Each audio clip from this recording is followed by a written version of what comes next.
so we are about to start building this front suspension today. Uncle Mike's over here today helping out, and we basically mocked everything up. So I have got the front end put back on. I've got one wheel underneath there without control arms. He's assembling the other side of the control arms on the table for measurements. He did come over here and bust my bubble though. I was at 4 inches off the frame rails with just a 4x4, and he was like, dude, that's not gonna fly. He's like, at ride height, that's not gonna fly. That's gonna be too low when you're just normal thing, pulling it out of the gas station, driving down the highway. He's like, you don't want to tear the frame up and the rockers all up when you're rolling like that. So we upped it to a 4x4 plus a 2x4, which should be 5 inches. The frame rail will be off the ground. So let's go ahead and talk about this real fast, because somebody is going to point out in the comments, even though I'm going to talk about it, they probably still will, that you're not going to be able to steer. I am not worrying about steering right now. So we're going to build this at the height we want off of the rockers. There's no way you do all of this work and then build your car off of the factory curve where it will steer. That's absolutely ridiculous. Build the car at the height you want. Once we get everything done and the suspension done, I will then go and cut this whole entire front fender off right here off the face, and we will either reshape this arch or we'll lift this arch up and we'll make it so we can steer. We want to build this how I want it to look, and not do all this work and then literally just freaking build it high because of the arches. That'd be absolutely stupid.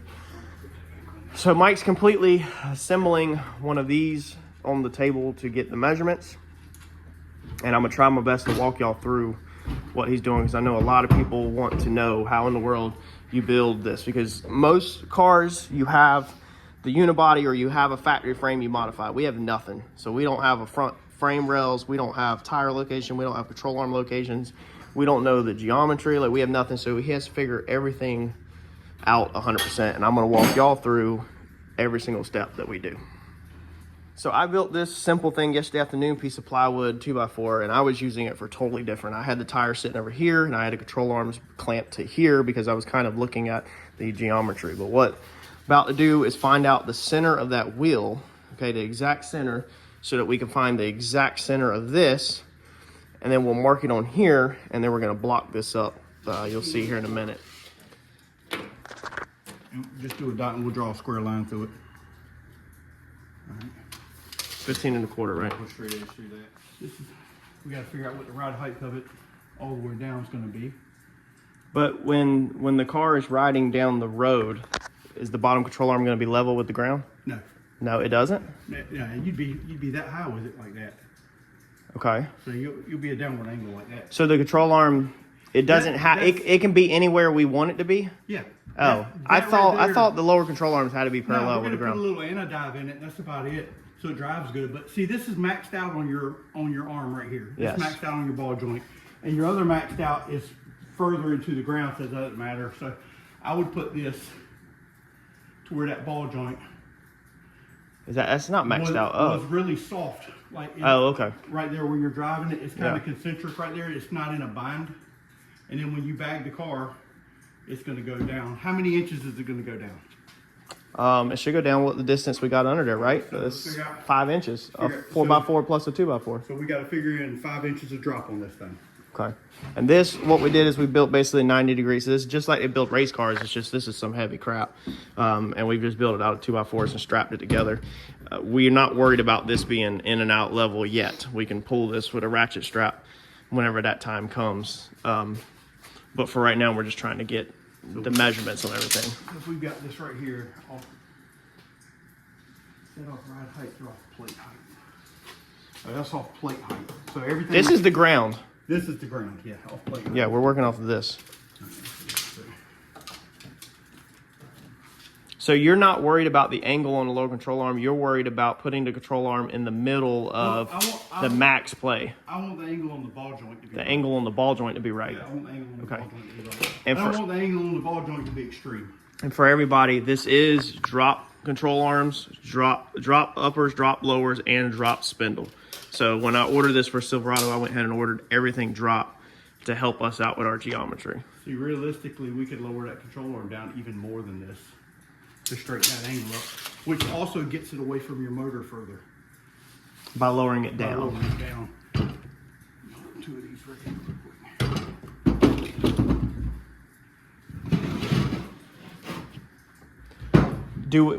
quick. When we need to get this square mic, we can screw this to the table and then we'll ratchet strap back at a 45. I'm trying to figure out. Yeah, height you're just angles okay. right now and lengths.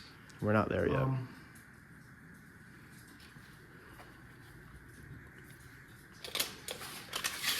See that ball joint overextended. It's gonna have to go up a little bit more. Maybe like a 2x4 or less. Maybe like a 2x4. Okay. You can put on that ball joint, the better. Yeah, because you want the ball joint at like a 90, because that's where it's going to be the strongest. Possible. Yeah, and I mean that's not terrible. It's not at a 90. It'd have to be down more on this end to make it perfect. That's 6 inches. So with 5 inches of drop, your control arms will be. Okay, why are we doing 6 inches right here? Because you're going to drop the chassis 5 inches. 5 inches. Okay. All right. So when it's completely. You don't want to drop it down and set the control arms on the ground. Gotcha. So you gotcha. got 1 inch of clearance on your control arm. Gotcha. And the car's completely dropped. Okay. So the height of the mount of the lower control arm also goes off of the height of the car. Yes. Okay. Yes, because that. Okay. That makes sense. So when it's So laid this is out, the ground. when it lays out, all these little sensitive tabs aren't touching. That big Nothing's- heavy frame is nothing's touching. Yeah, but just the frame is touching back here, which is okay, but not these little tabs. Mm-hmm. All right, so we've screwed this plywood to the table so that this fixture doesn't move, and then we've ratchet strapped back. We were going to go off of this 2x4, but the rotor is not 100% straight to the 2x4. So we've checked our ground. This is basically the ground, so the bubble's heavy all the way to that side. So if you take your level and put it on this, bubble's also heavy to that side. So that's going to be a perfect 90 off of ride height. So this is the ground, this is the concrete, asphalt, dirt, whatever. And this now puts that at a 90 off of the ground. And then that changed that. Lifted that up a little bit, so we need to lower it down a touch. You might be able to just turn it. Tell me when. Oh, you got it? Go ahead. It's easy.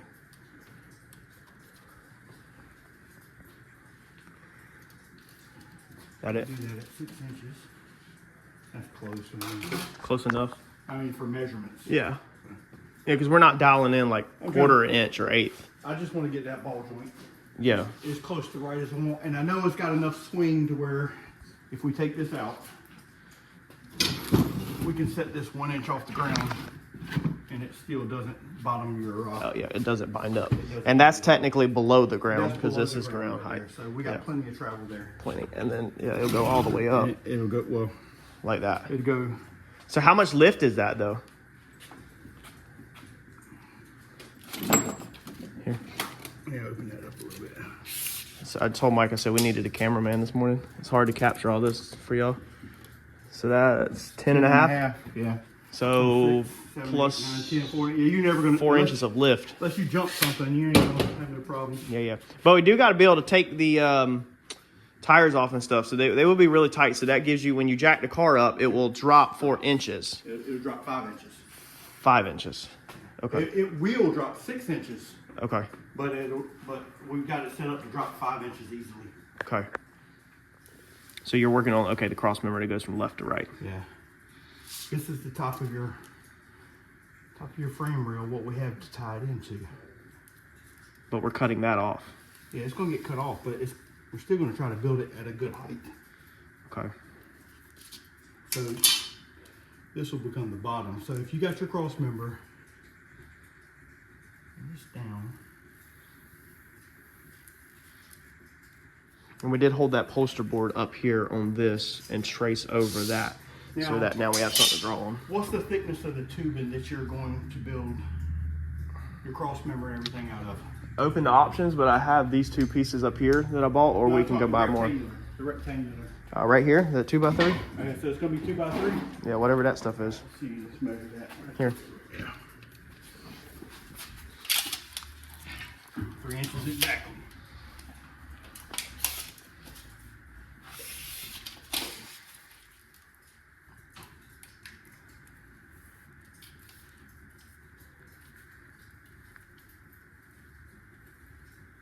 So this is our cross member, Yeah. right, Mike? Not this. This is just open air. Yeah. This is cross member. Cross members, heavy wall. Not frame rail. This is cross member. Cross member. Yes. Okay. Yep. And then So we have that design, and then this is going to be the upper piece, and eventually there's going to be a frame rail up here like this. There's going to be a frame rail that comes through the car this way. But we don't know this height yet. Know this height yet. Yeah, so we're just one piece at a time. Get close to what we're going to set this at. What I'm trying to figure out right now is this measurement from here to here, the spread from there to there, in between the wheels. But now, okay, and then figure that out. In our situation, our best would be to work to the center of the frame. Work to the center of the frame. And then double everything. Yeah, so what we're going to do... Because we have a center line underneath there. Under the car. So we work from here to a center line. Point of the frame. Yep. Off of these control arms. So we know what this measurement is right here based off of that wheel. Yes. Or that wheel laid out in the fender. Yes. So that's so to put it in perspective, we're finding the point of the control arm to the center of the frame, and then you'll times that by 2 to this side. That's your cross member. We'll build a cross member. Gotcha. And then once we build that cross member, which is going to be straight up tubing, dead ended with the hole put through there. Yeah. And then we'll probably do something, being so heavy, we'll probably do some kind of webbing that comes in and over, and then put another section there, and then a tube in between them. Yeah, but we're just trying to get our skeleton built first, and then braces and all that stuff will go back. We need to know this measurement right here. To center line. Which is distance, which is going to give us 2 parallel points to work on. Yes, I got you now. We'll start with this right here. So we're working the cross member. What was that measurement I had on? I told you just a minute ago. It was 18. What was that? The cross member overall length? Yeah. No, I thought you were like 13 something. Let me do this again. 13 something, yeah. I can't remember what it was, dude. Because the oil pan is 10 inches. You better write that down. Total length is going to be 13.5 from here to here. The whole length of the cross member. 13.5. Center bolt hole to center bolt hole. I ain't worried about the cross member. Very small cross member. Yeah. And the oil pan, he did measure that. The oil pan is 10 and some change wide, so we're good. So what we got is from the face of the rotor to the center line of the bolt hole, everything's done off center line, is 21 inches. Mm-hmm. From the face of the rotor to your plumb bob on your fender, which will put your wheel where it sets at right now, is 8 inches. So we know that magic number, 8 plus 21. You're going to go 8 plus 21, 8 plus 21, and you're going to subtract that from the total width of your front end, which is 71.5. And that's going to leave you with 13.5 to the center line. Our front end's not 71.5. Yeah, I just measured it. It's not 71 inches. If you measure from... Okay, I'm sorry. The whole front end. From plumb bob, the plumb bob. Yes, okay, not frame rail. Yes, yeah, okay. 71.5. Okay, I'm following along with that. Okay. Perfect. So that's going to leave us from center bolt hole to center bolt hole at 13.5 for the lower cross member. You got a 10.5 inch oil pan, so we can make that work. Okay.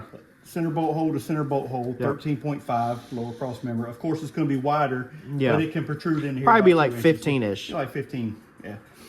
And then you take from that center bolt hole to the outside flange is going to be 21 inches. Yeah. So if you did, get back to my calculator. That makes sense to me now. So it'd be a total of 55.5 from face of the rotor to face of the rotor. Track width. 55.5. And that's not bad, because when me and you measured, we're guessing, or we think that the rear end's going to be 52. Yeah, which is and some change. Different than the offset of the rotor, so. Oh yeah, the offset. Yeah, true. Okay, that makes sense, because this is 0 offset, and that's negative 44 millimeter offset. So there's your difference. So you're literally almost, we're almost perfect track. Almost. And we might be, honestly, might be. I don't know millimeters, all that. And we haven't finalized the rear end measurement. Like, we're going to double check one more time before I order the axles. But what we're looking at now is the center cross member is going to have to be 13.5 from bolt hole to bolt hole where it bolts together here. Yes. So now we have to lay out how we need to build that center cross member to go around your oil pan. Yeah. So this is going to be the cross member, and Mike's just finding the center line right now. He did double check all of our math again. That's why we got this stacked up, because now when the car is slammed, we are approximately 1 inch of clearance on the control arms on the ground, so they don't hit. We want the frame rail to hit, but we don't want the front stuff to hit necessarily, so it don't scratch the control arms and everything. So he found... Inch and... Found center line on that bolt, because then that's going to give us that 13 measurement. 1.25 inches. So we're going to do 1.25 inches. You got a punch? Yeah. Let me make sure I'm good. All right, right there. That's 28 inches. Do you want me to bring this down or below this, like right here? Bring it a little lower. That should be it. 27 and 7/8. Right at 28 inches.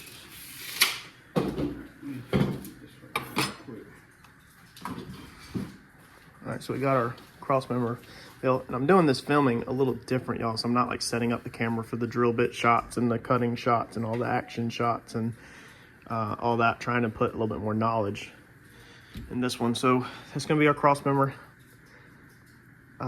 Then it will come back. You'll get another one bolted like this, and then you'll get stuff back at a 45. And then also on the 4BT, you can flip the oil pan around. So right now the sump is up here in the front. We'll flip it so it's shallow in the front. And because we're thinking about a steering rack also. And then I think we're gonna have, or we think we're gonna have miles of room. What was that measurement right here again? 27?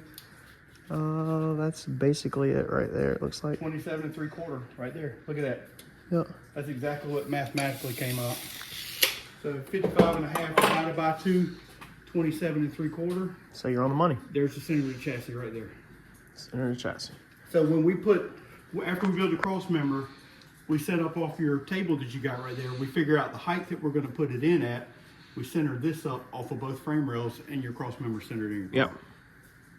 Cool. And I got a piece of that corner iron that we can bolt to the bottom of the frame rails to put that. And then all we got to do, we got to go back, figure out the height, and then we got to build our legs up. Yeah. To this frame rail that's going to be this direction, and then mount their upper controller and tabs. So once we build this on the bench, everything. Yep. Then we'll bolt it, or we'll hook it in the car, the cross member in the car. Tires on it. To the lower. To the lower. Yeah. Then we'll figure out where we want to put our upper control arm with the anti-dive in it. Go ahead and build in the caster, the correct caster to it and all that stuff, so you don't have a lot of adjustment with it. Because once we get this in, well, technically we can even now, this front end can go back out of here. Yeah. Because now we know our wheel placement. Yeah, once we know our wheel base, and everything else. Oh, front to back. Everything's going to be built off the wheel base. Oh, yeah, because we still got to have our front to back. So, and the wheel base is going to be off the center of your ball joints right here. Yes. Yeah. Wheelbase, just like any car when you're measuring it. And we really don't want to even worry about measuring off the back because I don't know if that's where that rim's going to go. Yeah, so but we could just put a mark on the floor or something. Yeah, or either pull to a door jam. Yeah, there you go. Door jam. Yep. All right. Since the oil pan's going to be over top of it? Or do you want to do something crazy and put them in at an angle? I think it just looks better. But I mean, because it would basically look like a letter H. No, it would be like your two options.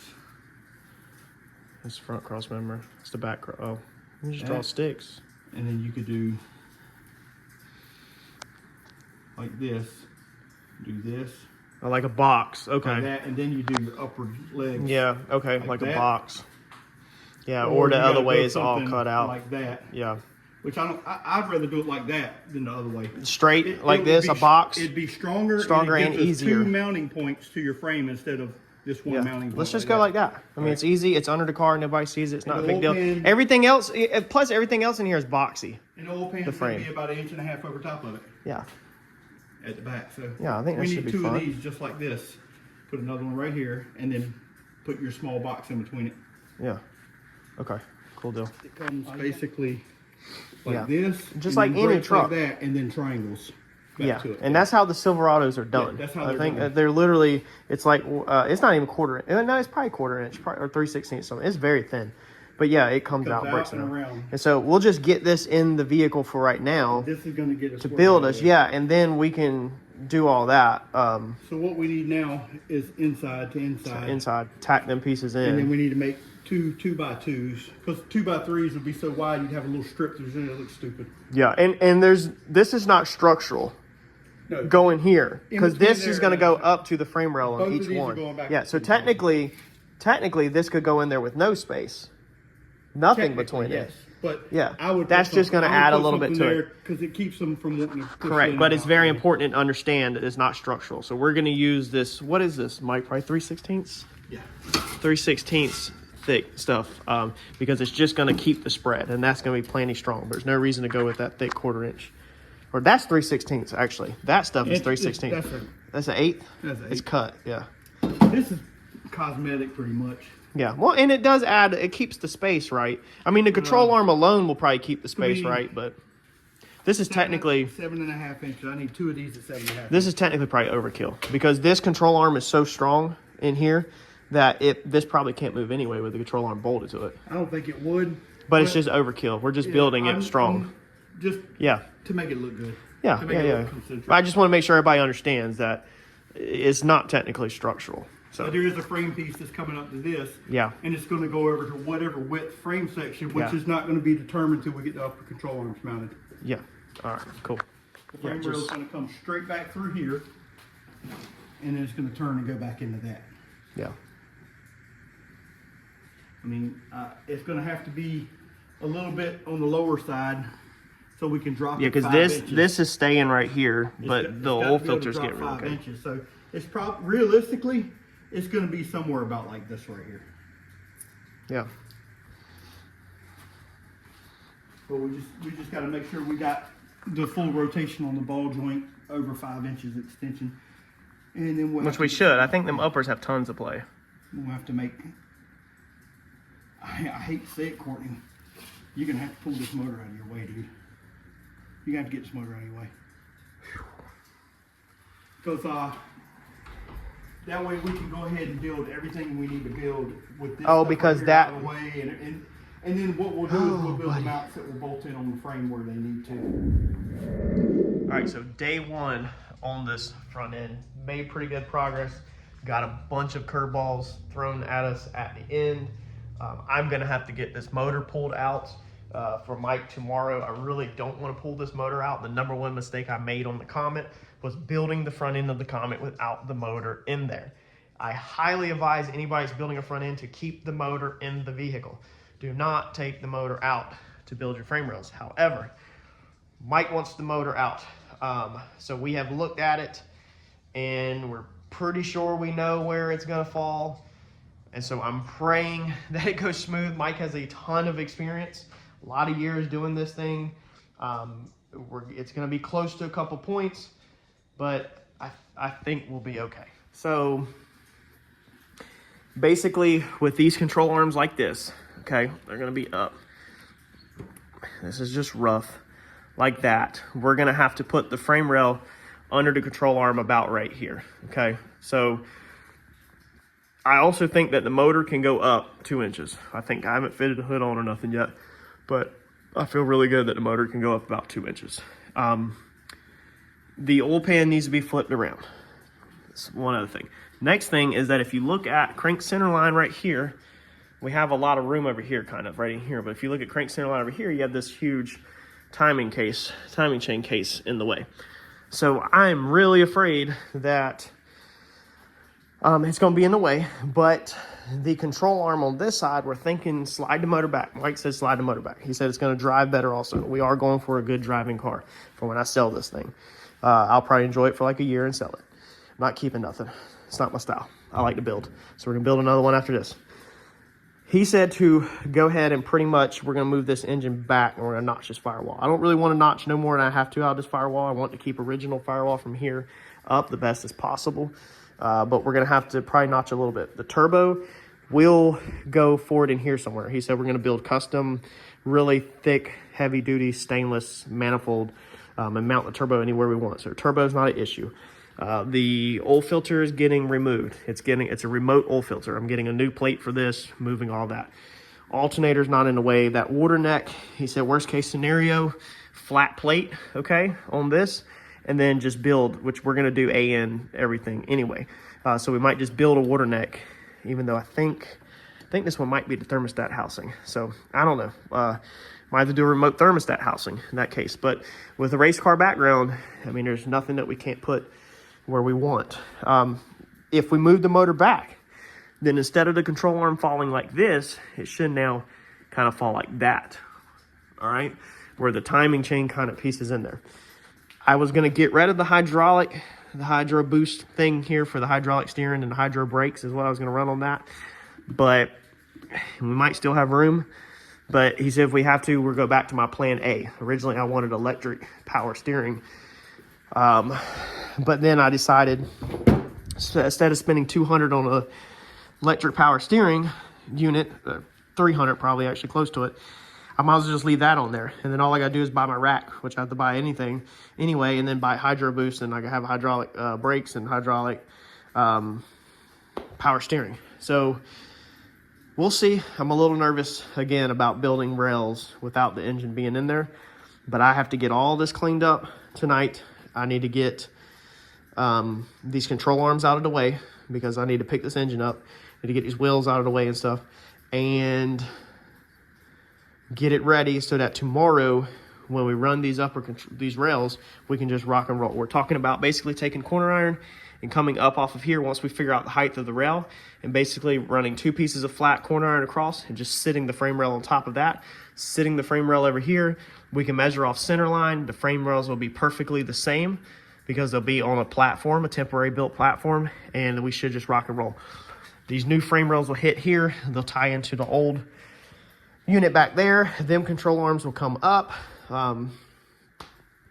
It won't be too hard at all.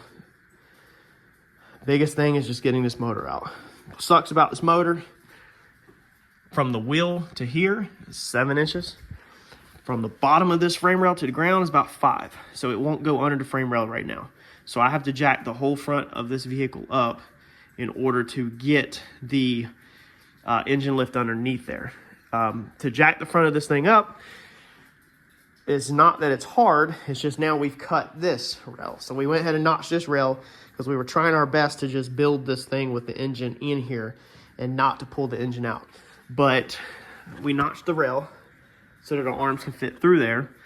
But then we realized that these mounts are in our way. So we need the frame rail kind of to run right there. So if this goes right here, then that thing is in the way of the frame rail. So this is in our way completely. So in Mike we trust, but it's nerve-wracking to me because I bit myself in the butt on the Comet. So let me do the hard part of getting this motor out. I know that to y'all sitting on the couch, this thing looks just absolutely easy to get this motor out, but this thing weighs 800 to 1,000 pounds. I haven't put it on a scale, but everything on Google says 800 to 1,000 pounds for a 4BT. And it's a lot. Right now, to hold the back up, I have a 2x4 across it with a decking board with a jack underneath it to support the weight of the back, and then the front is held off of these. It's a lot of weight. It pushes that thing to its limit on what it safely can do. It's not fun to roll around. The wheels do not want to turn on that thing.